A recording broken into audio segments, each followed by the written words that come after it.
Of So course. Yeah.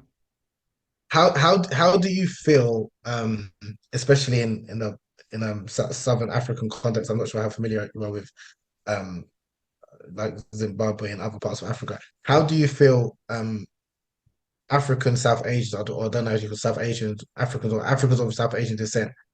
What are some of their main issues you think that they have with Black people as intellectuals or scholars? Mm, I want to try and really understand that. yeah. So that's an excellent question because I probably have to sort of make sense Generally of it. speaking, sorry, yeah, Yeah, sorry, yeah. yeah, Yeah, generally no. speaking, yeah. No, I understand because it's not the same every single place. So Mm, I have to draw on experiences that I have had with other people. You see, for mm, myself, for example, I am born in Botswana. Um, it okay. may be different for my grandparents or whatever, but I barely knew them. I have a distant memory of my grandfather when I was 5 years old, which is the same year he passed away. May Allah have mercy on his soul. So, things such as basically what I was trying to say is that my generation, I think I'm a little bit younger than yourself. We're kind of the first, if you will, proper generation that grew up in Africa, in my case, Botswana, as Muslims within not exactly because I'm right now in Gaborone, which is the capital city. I'm from a small town. Well, it's actually a big town now. I'm from Palape. So growing up, there wasn't exactly a huge Muslim community. In fact, the population of places like Palape wasn't very big to begin with. Now it's growing, but we didn't have too many Muslim friends. And the few that we had, we were like one big family because, it's like 10 kids who all go and learn how to read the Quran every day after school. And even though we are different ages, I mean, we see each other every single day. And obviously, when you're at that age group, those are the things you understand that, hey, another kid, let's go play. And that's sort of how we grew up. Now, at the same time, we know that we are Muslims. We don't eat pork, we don't drink. And obviously, when you grow up, you understand that, proper sexual discipline, as we've just been talking about, that we only exercise those certain things after marriage with our spouses and so on and so forth. So we got to know those things. But we also looked at people of different races and different religions, different faiths altogether as sort of equal to us because they are still human, whether even if they are an absolute atheist who disrespects God and his messenger sallallahu alaihi wasallam, they still are a human being. And when you're a kid growing up, that's what you see. It's another person I get to play with, even though he may be eating something that I am not allowed to eat, but he's still a person. So now here's the thing. And this was actually told to me by someone who's a little bit older than my father. He grew up in apartheid South Africa. He's now a Motswana, naturalized, but he grew up in that era. And he was saying to me that, you see, the thing about these other people who've come in after you were born, after I was born, the people from directly from India or directly from Pakistan, wherever, that's that region of the world, they might have certain issues, even if it be unconscious, at looking at people who are of a different race as human, because where they come from everything is practically homogeneous, even though to mm, call Pakistan homogeneous is really a stretch because there's so many languages, so many different tribes of people. But if you're just from like one section of the city and you go to one masjid, you're practically going to be seeing people who look pretty much like you and speak the same language. So I understand if you're coming from like one small little village over there. The thing is, they come to Botswana and they import that here. For them, it's very blatant, like everyone can see it, and that's why people really don't take them that seriously because they don't even have Botswana passports. So like we know that they don't intend to have some sort of big impact because the way they conduct themselves also looks like they're just going to pack up and leave one day. But the thing is, unfortunately, the people who came before us, when they had come, like the previous two generations, being Islamic, being close to Islam and the masjid meant being looking like something from back in India, or meant dressing in a certain way. It meant talking in a certain way. It meant that selecting a spouse means only from three people from your ancestors' village back home, because that's all you knew, and so on and so forth. That may have been correct in the 60s or the 70s or whatever generation they arrived here.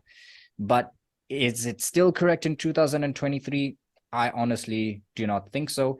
And I think that is where this sort of schism comes to life. It's a lot of things which have been planted from the past, where to be a good Muslim meant looking a certain way, or meant eating certain food, or only preaching one version of Islam. Whereas we come and we say something like, well, you know, music being halal is not a new opinion, and you can even justify that from so many centuries of Islamic scholarship. And you're still looked at as something ridiculous, as in someone who's trying to change the deen somehow, because people can't grapple with the fact that we've got 14 centuries of rich history of updating our fiqh and having fiqh change with the day and age and culture, and also external influences such as colonialism. One of the reasons, I'm sure you could attest to, having researched this, that Muslim culture, quote unquote, is so prudish is because of colonialism. That when the British came to India or Botswana, you know, they'd say things to the Muslims like, oh, look at this religion, it's so loose, so sexually free, unlike our Catholicism or Protestantism from back in England. And as a sort of reactionary measure, many Muslims might have taken a more sexually conservative approach, which they then propagated to further generations. And then you see where we are right now. So to come back to answering your question, I'm not sure if I did a good job, but basically it's looking back on the seeds that have already been planted. And then for people like myself, my generation, yes, we have put the wheels into motion to like uproot those trees that have now sprouted from these seeds, but it's going to be an almost lifelong struggle, because it's not going to happen overnight. But we'll keep on doing it because things are changing. You know, it's interesting that you brought that up, because although I have a South Asian sort of appearance, some people confuse me for other things, but my parents are actually from two different countries. Although thanks to colonialism, they do speak the same language, they're the same people, but they are, if you go up the family tree, you'll see two different countries converging like that, or diverging, I should say, and they only converge in Botswana.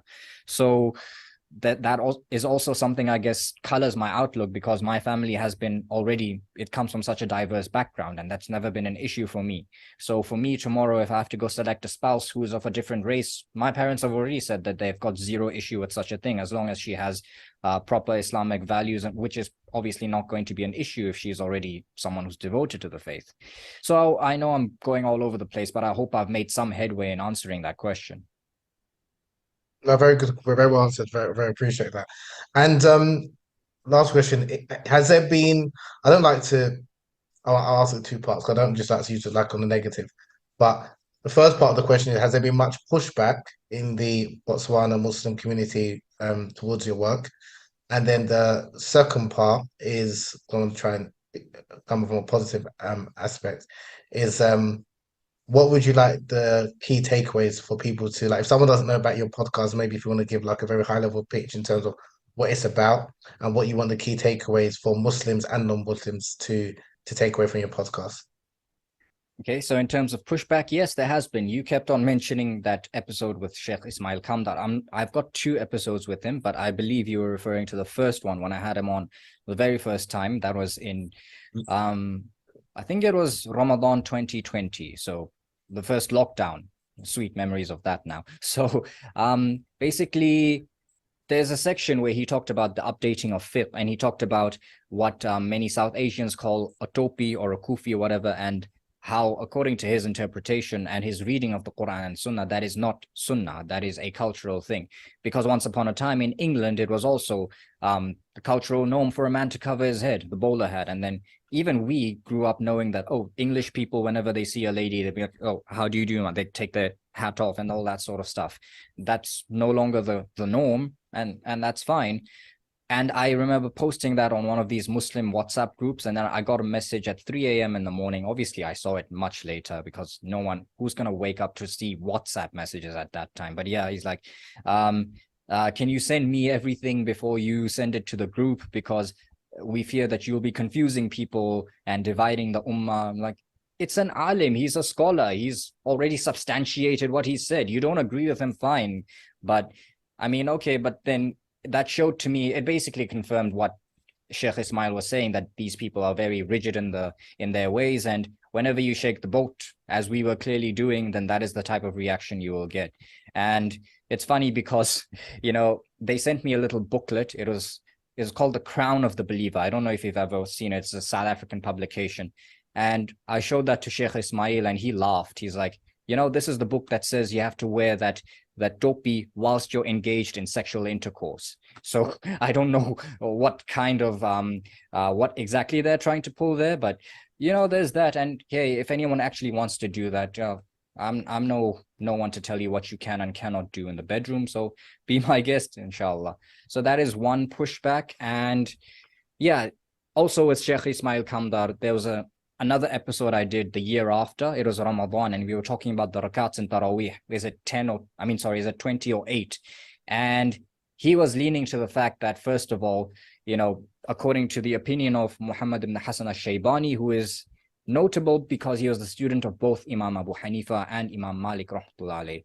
And according to basically his opinion, there isn't a hard limit on Taraweeh. It can be 2, it can be 20, it can be 86 for all we care, because his opinion is that it's literally just tahajjud, but in Ramadan it's extra emphasized. So whether you're going to call it Taraweeh, which is a different name for the same thing, it's still tahajjud, but in Ramadan there's an extra emphasis for that. So I posted that. Well, this time I followed the rules and I sent it to that guy, and he's like, no, it's going to cause confusion. I'm like, oh, whatever, man. So yeah, it's basically whenever I get an alim to say that sort of stuff, then yeah, it rocks the boat, and rocks it pretty hard. And other than that, I've had a couple of hardcore guests on. I've had Celt Islam. He's a DJ. He's also from the UK. He's played at Glastonbury, so I'm sure he might be a notable name. He might have been on BBC as well, but yeah, you can just type in Celt Islam and he'll come up. So yeah, he had a lot to say.